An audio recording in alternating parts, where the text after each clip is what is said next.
बिस्मिल्लाहिर्रहमानिर्रहीम, अस्सलाम वालेकुम। आप देख रहे हैं स्पोर्ट्स फ्लिक्स और मैं हूं आपका होस्ट हमजा शफीक। तो नाजरीन, इंग्लैंड का टूर तमाम हुआ। न्यूजीलैंड की टीम इस वक्त पाकिस्तान में मौजूद है। पहला टेस्ट भी खेला जा रहा है कराची के नेशनल स्टेडियम में और पाकिस्तान ने टॉस जीतकर पहले बैटिंग का फैसला किया है और इस वक्त 306 रन पर 4 खिलाड़ी पाकिस्तान के आउट हो चुके हैं। इसके साथ साथ पीसीबी में 3-4 दिनों में बड़ी तब्दीलियां देखने में आई हैं, उस पर भी बात करेंगे और इस मैच के हवाले से भी बात करेंगे। हमारे साथ मौजूद है फॉर्मर कैप्टन सलमान भट्ट साहब।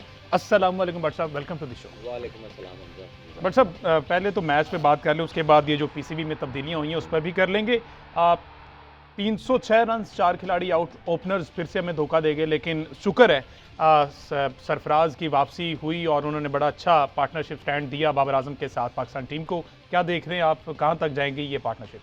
बिल्कुल, आई थिंक अर्ली लॉसेस के बाद बहुत एक शानदार रिकवरी है। बाबर आजम और सरफराज की पार्टनरशिप है नियरिंग आई थिंक 200 जी जी। और उसके बाद जिस तरह 150 रन्स किए बाबर ने अर्ली ऑन, उन्हें एक चांस मिला स्लिप में, बड़ा आसान 12 रन्स पे थे तब वो, और उसके बाद जिस तरह उन्होंने बैटिंग की, बिल्कुल फ्लॉलेस बैटिंग की और उन्होंने दिखाया कि कोई जल्दी की, कोई आगे निकल के खेलने की इस पिच पे ऐसे सच ज़रूरत नहीं थी।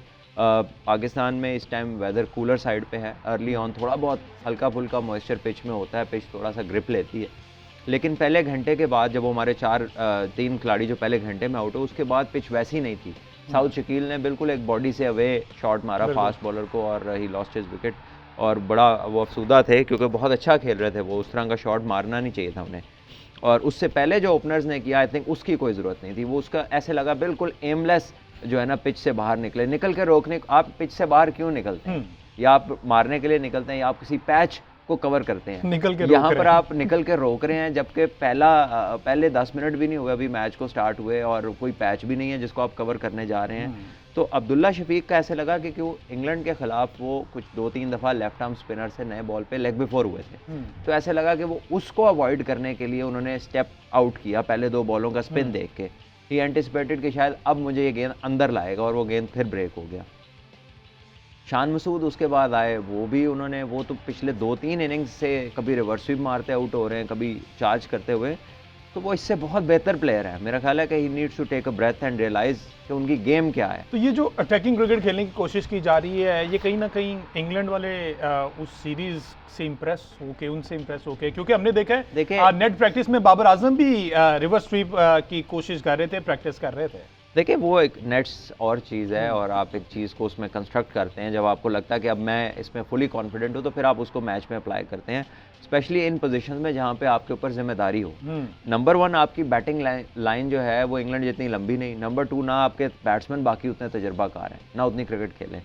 और इंग्लैंड की जो अप्रोच है वो डेफिनेटली एक कल्चरल चेंज वो क्रिकेट में लेकर आए। आपका स्टाइल ये नहीं है क्रिकेट खेलने का, बल्कि दुनिया में किसी और का ये स्टाइल नहीं है क्रिकेट खेलने का। शायद न्यूजीलैंड भी ऐसा नहीं खेलेंगे, क्योंकि मैकलम जब थे तो वो इस तरह की इनिंग्स खुद खेलते थे, लेकिन बाकी टीम इस तरह से नहीं खेलती थी। तो अभी भी आई थिंक पाकिस्तान को जो अपनी स्ट्रेंथ है उस पर रहना चाहिए। ये पिच वो नहीं था, पहला घंटा गुजार लेते इस पर।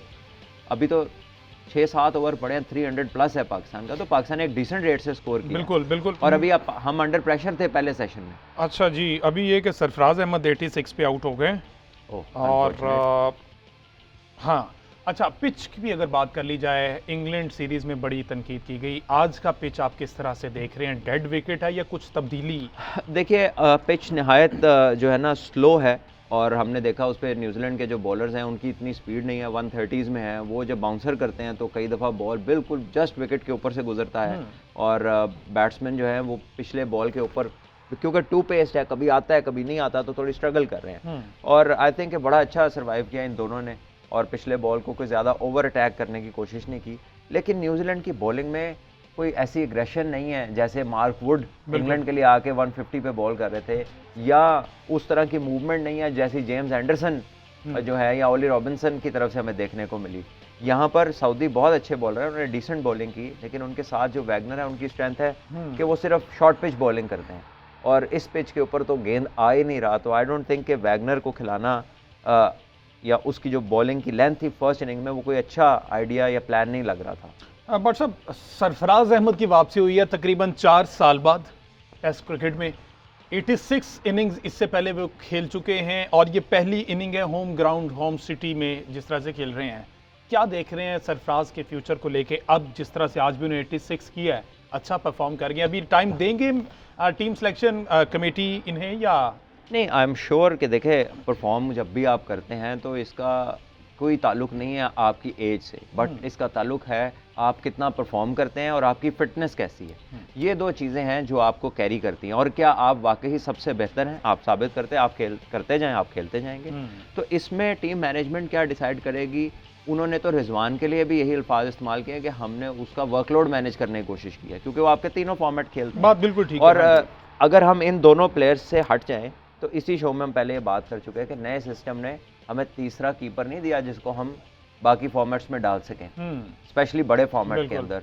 तो अब ये दोनों तो हैं पुराने सिस्टम से एक्सपीरियंस क्रिकेटर्स। इसके बाद क्या है हमारे पास, उसका जवाब यह है कि हमें फिर इन्हीं के ऊपर रिलाई करना पड़ता है। सिस्टम पर भी बात करेंगे, उसके हवाले से भी। अच्छा, एक आधी और तब्दीली हुई है। मीर हमजा पर बड़ी बात हुई इंग्लैंड सीरीज में कि उन्हें शामिल करना चाहिए था, क्योंकि कोई अच्छा परफॉर्म नहीं कर सके। मोहम्मद अली भी, और इसके साथ साथ फ़हीम अशरफ को भी मौका दिया गया। ऑल्दो मोहम्मद अली को वो विकेट्स, वो पिच सूट नहीं कर रही थी, वो किसी और तरह के बॉलर थे। लेकिन अब मीर हमजा ने पाकिस्तान में डोमेस्टिक क्रिकेट बहुत खेली है। आप क्या देख रहे हैं, कराची विकेट इनके लिए कारआमद साबित होगी? देखिए, ऑल्दो के इस पिच में भी फास्ट बॉलिंग के लिए कुछ नहीं है, लेकिन डेफिनेटली मीर हमजा ऐसी पिचेस पे बहुत दफ़ा क्रिकेट खेल चुके हैं। और एक जब उनका डेब्यू भी हुआ था यूएई के अंदर, तो तब भी पिच कोई इससे मिलता जुलता ही था, उसमें भी कोई बहुत ज़्यादा हेल्प नहीं थी। बट उनकी लाइंस बड़ी डिसेंट थी, और एक्सपीरियंस बॉलर को प्रोबिंग लेंथ्स का पता होता है कि जहाँ पे बैट्समैन को तंग ज़्यादा कर सकते हैं, जहाँ पे स्विंग होने का मौका बॉल को आप दे सकते हैं एज अ बॉलर। तो आई थिंक मीर हमजा से उम्मीद तो अच्छे की है इंशाल्लाह, होपफुली। लेकिन पिच में फास्ट बॉलिंग के लिए अगर आपके कोई हेल्प है तो there is no help. Fast bowling के लिए हेल्प कोई नहीं थी। क्या देख रहे हैं, अभी ये दूसरा टेस्ट मैच खेल रहे हैं मीर हमजा, करियर का आगाज़ है पाकिस्तान के लिए। मोहम्मद अली को प्लेटफॉर्म दिया गया, परफॉर्म नहीं कर सके क्योंकि वो विकेट भी डेड थी, फास्ट बॉलिंग के लिए कोई हेल्पफुल नहीं थी। तो अब उनका करियर, अब वो वापस क्या कमबैक कर पाएंगे? क्योंकि हमने उनकी परफॉर्मेंस उस तरह से देखी नहीं है, ना वो उस तरह से परफॉर्म कर सके, वजह जो भी है। लेकिन अब वो दोबारा से कौमी टीम में वापस आना बड़ा मुश्किल लग रहा होगा। देखिए, क्रिकेट है, आप कुछ कह नहीं सकते, बहुत लोग वापस भी आते हैं, बट अगेन किन पिचेस पे या कोई बाहर के टूर पे शायद आप देखेंगे अगर उनको वो ले आते हैं, और डिपेंडिंग अपॉन कि आपके प्लेयर्स की फिटनेस क्या है। अगर आपके प्रीमियर बॉलर्स फिट हैं तो शायद आप उनको दोबारा नहीं देखेंगे उनके होते हुए। लेकिन अगर कोई प्रॉब्लम्स आती हैं तो अगर वो खिलाया है तो फिर मेरा ख्याल है कि उन्हें थोड़ा सा ट्रस्ट करना चाहिए ऐसी कंडीशन में जहाँ पे उन्हें मदद मिले। अ प्लेस लाइक इंग्लैंड और समवेयर जहाँ पर थोड़ी बॉल को मूवमेंट मिले, थोड़ा कैरी हो। यहाँ पर तो बिल्कुल ही आपने उनको दिया ही कुछ नहीं, और आप उन्हें लाए भी ऑल ऑफ अ सडन। मतलब वो कोई टॉपर नहीं थे डोमेस्टिक क्रिकेट के इस साल के करंटली। तो इब्रार को वो टॉपर थे, पिच आपने मुंह से कहा कि स्पिन है, तो उसको स्पिनर को खिलाया नहीं, फास्ट बॉलर को वहाँ दे दिया। बहरहाल ये बहुत सारे ऐसे सवालात हैं कि जो ब्लंडरों के बाद किए नहीं जाते जब कोई चला जाता है। ठीक है जी, इस पे तो बात होती रहेगी। अभी आज पहला दिन है, 4 दिन मजीद आगे हैं। थोड़ी सी बात कर लीजिए, जो पीसीबी में तब्दीलियां आई, नजम सेठी साहब दोबारा से चेयरमैन बन गए हैं। अब बड़ी ज़्यादा खिदमात हैं उनकी, पाकिस्तान में क्रिकेट लाने में नजम सेठी का बड़ा हाथ है सारी टीम मैनेजमेंट के साथ। इसके साथ साथ सेठी साहब ने जनाब अबूरी जो एक सिलेक्शन कमेटी बनाई है, इंटरिम शाहिद खान अफरीदी को शामिल किया है, रजाक भाई को शामिल किया है, और राव इफ्तिखार को। पहले तो आप बताएं कि ये 3 लोगों की टीम साबित कर लेगी कि देखिए, प्रोबेबली एक तो उन्होंने ये देखा कि रजाक भाई और राव जो हैं वो करंट सेटअप के अंदर जो गुजरा है अभी, उसके अंदर उन्होंने सभी को देखा हुआ है। वो रजाक भाई हेड कोच थे टीमों के, और 4 साल उन्होंने किसी ना किसी टीम, सेंट्रल पंजाब हो, केपी हो, वो अटैच रहे उन टीम्स के साथ। और राव इफ्तिखार जो है वो अंडर 19 के साथ वर्ल्ड कप में एज ए कोच ट्रैवल कर रहे थे, एनसीए के अंदर कोच थे। तो these are 2 people you expect कि इन्हें तमाम जो आपका क्रॉप है लेटेस्ट उसका पता होगा। और दूसरी बात है कि शायद भाई के आने से यह है कि उन्हें डिसीजन मेकिंग में एक आसानी मिलती है, बिकॉज वो इज समबडी वेरी मतलब वोकल बात कर देते हैं, और जो है वो उसके शायद मैंने आते ही मीर हमजा को होता है ना, वो बड़ा स्ट्रेट फॉरवर्ड होता है। मीर हमजा को ऐड किया, कहीं मीडिया का प्रेशर तो नहीं है? क्योंकि शाहिद भाई ने एक बयान दिया था एक निजी टीवी चैनल पर कि अमीर हमजा की जगह बनती है इंग्लैंड सीरीज में। आते ही जनाब शायद वो अपने ही वर्ड्स उन्होंने कहा कि मैं साबित कर दूं कि मैं मीर हमजा को फौरन ले। टीम अनाउंस हो, स्क्वाड अनाउंस हो चुका था, लेकिन आते ही उन्होंने 3 तब्दीलियां की उसमें। देखिए, मेरे ख्याल में तीनों तब्दीलियां जो है ना, दे मेड सेंस। ओके, हाँ, क्योंकि आपके नसीम शाह अनफिट थे, और मीर हमजा जो है one of your experienced first class bowlers हैं जिनकी फॉर्म आजकल बड़ी अच्छी है। और फिर अभी जब सीरीज चल रही थी पाकिस्तान इंग्लैंड की, तो जो वनडे मैचेस कराची में हो रहे थे उसमें भी इन्होंने विकेट्स ली। सो इन फॉर्म बॉलर को लाए हैं वो।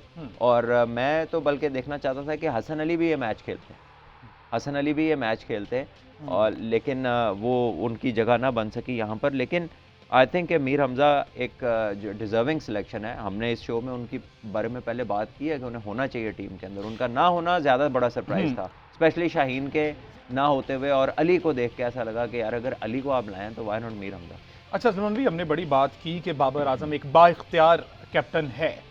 इस टेस्ट मैच में देखने में आया है कि शाहिद आफरीदी ने प्लेइंग 11 सेलेक्ट की है।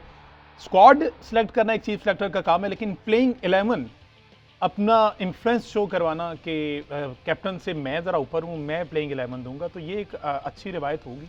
देखिए आई एम नॉट श्योर कि ऐसा ही हुआ है, लेकिन ये बात ज़रूर है कि मीडिया में ऐसी बात ज़रूर सुनी है कि जी उन्होंने कहा कि हम मशवरे के साथ जो है ना प्लेइंग 11 करेंगे।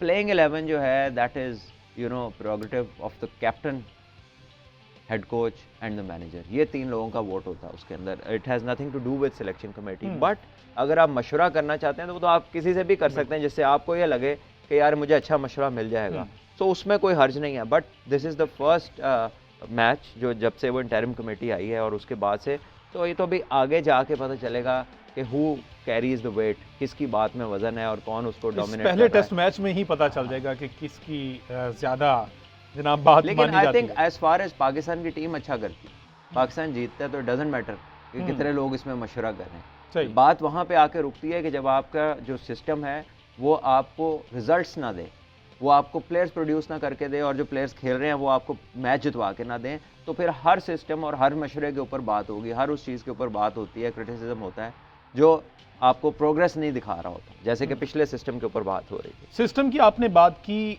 इस सेटअप ने आते ही पिछले सारे सिस्टम बहाल कर दिए, 2014 का कॉन्स्टिट्यूशन ही बहाल कर सारी, दिया। हाँ जी। अब क्या देख रहे हैं कि दोबारा से पाकिस्तान की जो डोमेस्टिक क्रिकेट है ट्रैक पे आ जाएगी, हमें बेंच स्ट्रेंथ मिलेगी, ऑप्शन हमारे पास होंगे? देखिए डेफिनेटली जो आपकी डिपार्टमेंटल क्रिकेट है वो रिवाइव होगी, रीजनल क्रिकेट अगर रिवाइव होगी तो अपॉर्चुनिटी और प्लेटफॉर्म्स बढ़ेंगे यंगस्टर्स के लिए, ज़्यादा लोग इंजेक्ट होंगे, आपके पास चांस होगा बेंच स्ट्रेंथ को बड़ा करने का। और साथ अगर आप ए टीम और अंडर-19 के टूर करवाएंगे तो आपको जो है ना एक एक्सपीरियंस्ड बेंच स्ट्रेंथ मिलेगी कि दूसरी कंडीशंस का भी उन्हें पता होगा, वेल ट्रेंड होंगे लड़के। लेकिन अपॉर्चुनिटी स्क्वीज़ करने से तो आपको कुछ नहीं मिला, ये आपने 4 साल देख लिया। बट दिस सिस्टम, इसको फुल रिवाइव होने में भी कम से कम 2 सीज़न लगेंगे, क्योंकि आपने तो तमाम लोगों को क्रिकेट ही छुड़वा दी थी। अब वो 4 साल से कोई काम कर रहा है, कोई कर रहा है। अगर नए सिस्टम के इस जो रिवाइवल हुआ है इसके अंदर जो नए लोग आएंगे तो डेफिनेटली उन्हें 2 साल तो कहीं नहीं गए हुए उनको भी जो अच्छा है जी, वो 2 सीजन क्विकली लगेंगे। अगर आप इस पर कोई कमेंट करना चाहें तो नजम सेठी साहब ने कहा है कि हम फॉरनर कोच दोबारा से लेके आएंगे, जो लोकल कोच है हमारे ये कहीं ना कहीं यारी दोस्ती निभाते हैं। इस बात में कुछ सदाकत आपको लग रही है? कैसा देखिए है? It is about being comfortable, और जहाँ पे आप समझते हैं कि आपको डिलीवरी मिल सकती है, there is no harm in having a coach के जो बाहर से आया हो। लेकिन अगर ये कह दें कि एक आध कोच देख के आप ये कह दें कि सारे ही कोच लोकल जो हैं वो इसी तरह के होंगे, तो आई थिंक ये इतना बड़ा सम अप करना एक बंदे की मिसाल के ऊपर से ये भी कोई अच्छी बात मिकी नहीं है। आर्थर जो है स्ट्रॉन्ग कैंडिडेट हैं पाकिस्तान के हेड कोच के लिए। 2016 से 2019 तक उन्होंने सर्व किया पाकिस्तान क्रिकेट को। क्या देख रहे हैं उस टाइम में पाकिस्तान T20 टॉप पर, वनडे टॉप पर, टेस्ट में हम टॉप 3 में थे, तो दोबारा से वो हेल्पफुल रहेंगे? देखिए एक तो उनके साथ उनकी कंफर्ट जोन है, पहले काम किया हुआ है, उसमें रिजल्ट्स भी मिले हैं। एक चीज़ जो है वो डिफरेंट होगी कि पहले हम दुबई में बहुत क्रिकेट खेलते थे वाइट बॉल, और वहाँ पे हमें बहुत एडवांटेज था। अब आप दुबई में नहीं है, पाकिस्तान में जो मर्जी कर लें, आप दुबई जैसी कंडीशन नहीं बना सकते वाइट बॉल में। ठीक है, वो स्लो और वो लो जो होगी पिच, वो पाकिस्तान की पिचेस बहुत बेहतर है। यहाँ पे बड़े रन होते हैं, डिफरेंट तरह की क्रिकेट होती है, और यहाँ पे अगर आपके पास पेस है तो दैट डज मैटर। दुबई के अंदर हमें अक्सर बहुत स्लो स्लगिश विकेटें मिलती थी, और एक बड़ा स्लो पेस, दुनिया से अलग ही पेस पे चलता हुआ मैच नज़र आता था। वो पाकिस्तान में नहीं होगा। दैट इज़ समथिंग जिसको मिकी आर्थर ने डिफरेंटली डील करना है अगर वो आ जाते हैं। सही, ठीक है जी। अभी जो 315 रन बना लिए हैं, ये मेरा ख्याल पहला टेस्ट मैच होगा जो ओवर कंप्लीट होने जा रहे हैं। एक ओवर रह गया है और अभी रिव्यू लिया हुआ है, और मेरा ख्याल बाबर आजम जो है शायद आउट हो गए हैं, क्योंकि देखना ये है कि एजाज पटेल बॉल कर रहे हैं और लेग बिफोर विकेट का ये आई गेस उसका रिव्यू है, और कॉट बिहाइंड का है। देखना ये है कि ये आउट होते हैं या नहीं। आज पहला दिन था इस न्यूजीलैंड वर्सेस पाकिस्तान जो पहला टेस्ट मैच है उसमें अभी तक 315 रन बना लिए हैं। लेट्स सी पाकिस्तान टोटल कितना करता है। पहले बैटिंग कर रहा है और टारगेट पाकिस्तान ने सेट करना है। अभी 4 दिन बाकी हैं। आज के शो से इतना है।